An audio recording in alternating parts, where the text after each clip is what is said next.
આધાર પર તમારું ઝાડ વૃક્ષ બહુ મોટું થતું જાય છે, એના મૂળિયામાં આરએસએસ કે પછી બાકીની બધી સંસ્થાઓના સંગઠનના કાર્યકર્તાઓની મહેનત છે, પણ મૂળિયા તો દબાઈ ગયા નીચે.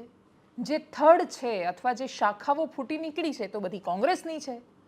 તો એટલા માટે પ્રશ્નો થવાના અને ઘણી બધી જગ્યાએ થવાના. સાબરકાંઠામાં શું થયું?